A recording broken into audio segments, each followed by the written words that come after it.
दोस्तों जय गुरुदेव।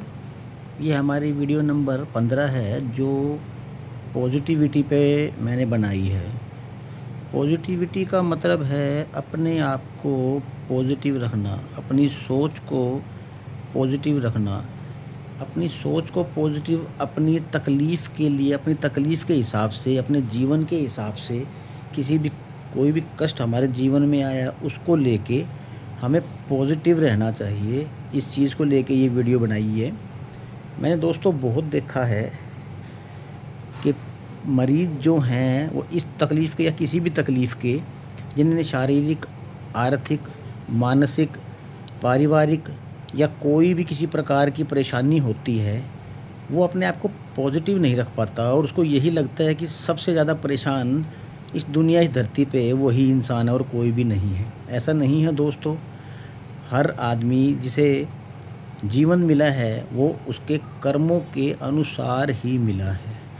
कर्मों का मतलब हो गया दोस्तों, इस जन्म के जो कर्म किए जा रहे हैं या इस जन्म में जो पहले हमने कर्म किए हैं, उसके अलावा पिछले जो हमारे जन्म हैं उनके बारे में किसी को पता नहीं होता दोस्तों। लेकिन चीज़ें सारी होती हैं।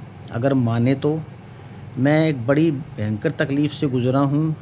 सब चीज़ें माननी पड़ी। मैंने तकलीफ़ को बहुत पास से देखा है, समस्याओं को बहुत नज़दीक से देखा है और समस्याओं का दोस्तों पॉजिटिविटी के हिसाब से निवारण होते हुए भी देखा है। मुझे कइयों ने कहा था, कई कहते भी हैं कि भाई साहब हम बहुत परेशान हैं, कई बार जीवन ख़त्म करने के बारे में सोचते हैं। ऐसा नहीं है दोस्तों। समस्याएं जब ज़्यादा मेरे साथ थी तो मेरे साथ भी होता था, मुझे भी बुरे विचार आते थे।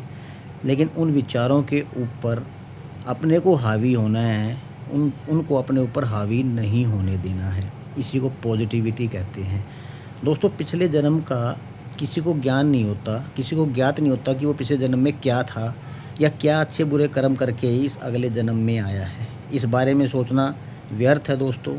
किसी को नहीं पता होता इसके बारे में। अच्छा प्रकांड पंडित भी इसके बारे में नहीं बता सकता आपको कि पिछला क्या जन्म था, अगला क्या जन्म होगा या आने वाला इसी जन्म का अगला समय कैसा होगा। वो सिर्फ एक आइडिया दे सकते हैं दोस्तों, बाकी वो आपको एग्जैक्ट कुछ नहीं बता सकते। अब बात है दोस्तों कर्मों की, पॉजिटिविटी के हिसाब से। अब का जो जन्म है उसमें भी हमसे कई बार जाने अनजाने में गलत काम हो जाते हैं। जैसे किसी चींटी का मर जाना एक छोटी सी आम बात है दोस्तों। आप कहीं जा रहे हैं, आ रहे हैं, अपने स्कूल में हैं, कॉलेज में हैं, घर पे हैं, अपने बिजनेस प्रीमिसेस में हैं, कहीं सर्विस कर रहे हैं, वहाँ पे इस तरह का छोटा जानवर मिल जाता है अक्सर दोस्तों और वो नहीं दिखता। अब उसको जाने अनजाने यही कह सकते हैं कि गलती हो गई है। उसके लिए इस तरह की जानी अनजानी गलतियों के लिए अरदास के थ्रू माफ़ी मांगते रहें। गुरुद्वारे से ये संकल्प मिलता है कि आप अरदास करते रहें, दवा लगाएं, अरदास करें, पॉजिटिव बने रहें, अच्छा सोचें तो रिज़ल्ट अच्छा मिलता है दोस्तों। किसी भी बात में कहीं भी कोई भी कमी रहेगी, मान लीजिए हम किसी का बुरा करते हैं और ये सोचते हैं किसको पता चलता है, उसको पता चल जाता है, भगवान को इस चीज़ का पता चल जाता है, भगवान वो देख रहा है। ये अपना मन है, इसको आप किसी हिसाब से करिए। चंचल ज़रूर है लेकिन ऐसा काम ना कीजिए दोस्तों जिससे आपको बाद में भुगत के पछताना पड़े। अच्छा कर्म कीजिए, लोगों का अच्छा कीजिए, भला कीजिए, किसी का बुरा ना कीजिए। भला नहीं कर सकते मत कीजिए, लेकिन बुरा भी मत कीजिए। जैसे दोस्तों एक पंडित जी हैं जो लगभग अपनी आधी उम्र से ज़्यादा एक मंदिर में सेवा करते रहते हैं, पूजा पाठ में लगे रहते हैं। सारा दिन भगवान की दिया बत्ती धूप बत्ती वगैरह करते हैं, पाठ वगैरह करते हैं।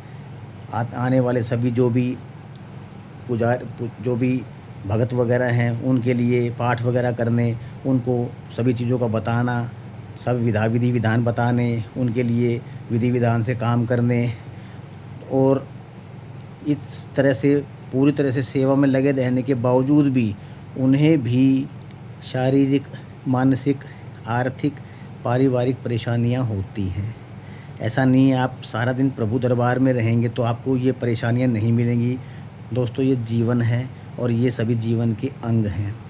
दुख तकलीफ़ आना धूप छाँव की तरह है दोस्तों। पूरा दिन धूप भी नहीं रह सकती तो पूरा दिन छाया भी नहीं रह सकती। दिन और रात का ये क्रम जो है, ये दुख तकलीफ़ का क्रम एक ही बात है, एक ही चीज़ है। इसके अनुसार ही अपने को जीवन यापन करना है, अच्छी सोच रखनी है, अच्छे काम करने, अच्छे कर्म करने हैं, लोगों की मदद करने की सोचनी है, किसी का नुकसान नहीं करना दोस्तों। मेरा कहने का मतलब यही है। मैंने बहुत देखा है, कई बार तो रोने लग जाते हैं। मुझसे काफ़ी छोटी उम्र के बच्चे भी हैं, लेडीज़ वगैरह भी हैं, बच्चे 5-5, 6-6, 7-7, 10-10 साल के हैं, उनके परिवार के मेंबर रोने लग जाते हैं कि छोटे बच्चे का क्या कसूर था, इसको ये तकलीफ़ क्यों मिली, इसने तो अपने जीवन शुरू भी नहीं किया। तो दोस्तों पिछला जन्म यहीं पे काम करता है। अगर कोई तकलीफ़ आई है वो अपने कर्मों के अनुसार ही अपने को मिली है। आपको हमेशा शुक्राना अदा करना चाहिए, प्रभु का शुक्र करना चाहिए कि मुझे जो तकलीफ़ मिली है मेरी वजह से, मेरे कर्मों की वजह से या मेरी किसी गलती की वजह से मिली है, मैं उसको भुगतूँगा। हमेशा ये देखें दोस्तों, आपसे ज़्यादा तकलीफ़ वाला भी कोई ना कोई है इस धरती पे। उसको देखकर उसके लिए भी अच्छा सोचें, प्रभु से यही कहें कि मुझे भी ठीक करो, हम सबको ठीक करो, इस तकलीफ़ को हमेशा के लिए ख़त्म कर दो, बच्चों को भी ठीक करो। दोस्तों किसी की गलती नहीं होती है। पॉजिटिविटी बनाए रखें, सोच को बिल्कुल पॉजिटिव रखेंगे, आपको 25% तकलीफ़ में वैसे ही आराम मिलेगा। बाकी दोस्तों मैंने ये वीडियो इसलिए बनाया है कि मेरे किसी भाई बहन को या किसी दोस्त को इस चीज़ में पॉजिटिव सोच मिले, पॉजिटिव सोच रखने की थोड़ी सी सीख मिले। जीवन को ख़त्म करने में कुछ नहीं रखा है दोस्तों, ये भी एक तरह का पाप ही है। इसीलिए पॉजिटिव बने रहें, अपनी मदद करें, दूसरों की मदद करें और अच्छा सोचें, अच्छा खाएं पिएं, तकलीफ़ अपने आप दूर हो जाएगी। जय गुरुदेव दोस्तों, जय गुरुदेव।